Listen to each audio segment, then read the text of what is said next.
गोरी कव्वी कालू कव्वे से कहती है, कालू जंगल जाओ और कुछ सूखी लकड़ियाँ लेकर आओ, हम घर की मरम्मत कर ले। ऐसा ना हो कि बारिश शुरू हो जाए। गोरी, इन दिनों जंगल में सूखी लकड़ियाँ मिलना बहुत मुश्किल है, मगर मैं जाता हूँ। फिर कालू कौवा अपना कुल्हाड़ा उठाकर जंगल की तरफ निकलता है। वो सारा जंगल घूमता है, मगर उसे कहीं से भी कोई सूखा हुआ पेड़ नहीं मिलता। फिर उसकी नजर एक पेड़ पर जाती है जिसके पत्ते गिर चुके थे। कालू कौवा वहाँ जाता है। इस पेड़ पर कोई भी पत्ता नहीं है, मैं इसे काट लेता हूँ। कौवे, ऐसा न करना, तुम मुझे न काटना। मैं एक अनार का पेड़ हूँ। पतझड़ का मौसम है, इसलिए मेरे पत्ते गिर गए हैं। बाहर आते ही मैं फिर हरा भरा हो जाऊंगा। मुझे अपना घर बनाने के लिए लकड़ियों की जरूरत है और तुम मुझे पसंद आ गए हो। मैं तुम्हें ही काटूंगा। कौवे की ये बात सुनकर वो पेड़ कौवे से कहता है, मैं तुम्हें अनार दे सकता हूँ, तुम मेरे अनार खा सकते हो। ऐसा कहते हुए पेड़ अपनी सूखी डाल से कौवे को एक जादुई अनार दे देता है। ये कैसे हुआ? तुम तो सूखे पेड़ हो। मेरे पास जादुई शक्ति है, मैं सब कर सकता हूँ। फिर कालू कौवा वो अनार लेकर खुशी खुशी अपने घर चला जाता है। कालू जी, ये क्या, तुम गए थे सूखी लकड़ियाँ लेने और अनार लेकर घर आ गए हो? फिर कालू कौवा अपनी पत्नी को पूरी बात बताता है। वो जादुई शक्तियों वाला पेड़ था। और कालू, तुम भी उस पेड़ से एक अनार लेकर ही खुश हो गए? तुम उससे कुछ और भी तो मांग सकते थे, जैसे सोना, जैसे धन दौलत। तुम ये अनार खाओ, बाकी का काम कल करेंगे।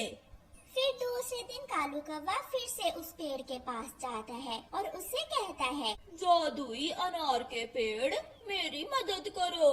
मैं बहुत गरीब हूँ, मुझे अनार नहीं बल्कि ढेर सारा सोना दे दो। अगर तुम सच में गरीब हो तो मैं अपनी जादुई शक्ति से तुम्हारी मदद करूँगा। फिर उस पेड़ से एक रोशनी निकलती है और वो पेड़ कालू कौवे को एक थैली दे देता है। इस थैली में सोना है, जाओ और तुम जाकर अपनी गरीबी दूर करो। कालू कौवा वो सोना लेकर खुशी खुशी अपने घर चला जाता है। सोने की थैली देखकर गोरी कौवी तो खुशी से पागल हो रही थी। देखो देखो, मैं क्या लाया हूँ। कालू, हम अमीर हो गए। मुझे तो अपनी आंखों पर विश्वास ही नहीं हो रहा। गोरी गोरी, वो पेड़ सब कर सकता है। कालू जी, क्यों ना कल तुम उस पेड़ से अपने लिए एक बड़ा और सुंदर सा घर भी ले लो। ऐसे कालू कौवा दूसरे दिन फिर से उस जादुई शक्तियों वाले पेड़ के पास जाता है। कौवे, तुम फिर आगे हो। अगर तुम लालची कौवे हो तो देखो, तुम यहाँ से चले जाओ। पेड़ जी, मेरे पास घर नहीं है, प्लीज मुझे एक सुंदर सा घर दे दो। मैं सच कह रहा हूँ। अगर तुम्हारे पास घर नहीं है तो मैं तुम्हें जरूर घर दूंगा। फिर उस पेड़ से एक रोशनी निकलती है और वो पेड़ कौवे से कहता है, कौवे, जाओ जाओ, तुम्हारा नया घर बन गया है। कौवा बहुत खुश होता है, वो भागता है। कौवा दूर से ही अपना नया घर देखकर बहुत खुश हो रहा था। गोरी गोरी, कैसा लगा हमारा नया घर? मगर गोरी कौवी उदास थी। गोरी, क्या हुआ? तुम अभी तक उदास हो? घर मिल गया, सोना मिल गया, और क्या चाहिए तुम्हें? कालू जी, गलती हो गई। वो पेड़ हमें सोने का घर भी तो दे सकता था, फिर ये लकड़ी का घर क्यों मांगा तुमने उस पेड़ से? कोई मुश्किल नहीं है, मैं कल फिर जाऊंगा। मैं कल उस पेड़ से सोने का घर मांगूंगा। अपने पति की ये बात सुनकर गोरी कौवी खुश हो जाती है। चिड़िया गोरी कौवी के पास आती है। गोरी, तुमने इतनी जल्दी इतना बड़ा घर कैसे बना लिया? ये राज की बात है, मैं तुम्हें नहीं बता सकती। चिड़िया, ये टॉप सीक्रेट है मेरा। गोरी बहन, वो जो सामने वाले पेड़ पर आपका पुराना घर है, वो आप मुझे दे दें। मेरा घर टूट गया है। ना जी ना, हम वो घर तोड़ तो सकते हैं, मगर किसी को नहीं देंगे। चिड़िया बेचारी निराश होकर वहाँ से चली जाती है। चिड़िया, कुछ तो है, कुछ तो है। उस कौवे ने इतनी जल्दी इतना बड़ा घर कैसे बना लिया? हमें ये सब जानना होगा। फिर दूसरे दिन जब कालू जाना होगा। फिर दूसरे दिन जब कालू कौवा पेड़ से सोने का घर लेने जाता है तो कबूतर और चिड़िया भी छुप छुप कर कौवे के पीछे जाते हैं। वो थोड़ी दूर एक पेड़ के पीछे छुप जाते हैं।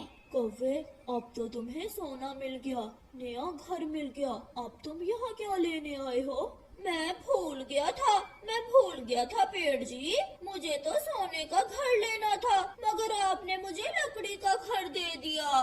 ये सुनकर पेड़ मुस्कुराता है। केवल सोने का घर ही बना दूं या फिर उस घर में सारी चीजें भी सोने की हों? पेड़ की ये बात सुनकर कौवा और भी लालच में आ जाता है। हर चीज सोने की बना दो मेरे घर में। वो पेड़ जादुई पेड़ था, इसलिए वो सब कर सकता था। एक रोशनी निकलती है और पेड़ कहता है, जाओ कौवे, तुम्हारा घर भी सोने का बन गया है और घर में हर चीज भी सोने की बन गई है। कौवा खुशी खुशी वहाँ से चला जाता है। चिड़िया और कबूतर भी ये सब देखकर वहाँ आते हैं और उस पेड़ से कहते हैं, पेड़ जी, वो कौवा बहुत लालची है, मगर सच हमारे पास घर नहीं है, प्लीज आप हमें एक एक लकड़ी का घर दे दें। पेड़ जी, घर छोटा हो मगर इतना कि हम वहाँ ठंड के दिन गुजार सकें। पक्षियों, लालच बुरी बला होती है, जिसने किया लालच उसने सब खो दिया। जाओ, तुम्हारे घर बन गए हैं। चिड़िया और कबूतर भी खुशी खुशी अपने घर वापस चले जाते हैं। कौवा तेजी से अपने सोने के घर की तरफ जा रहा था। वो बहुत खुश था।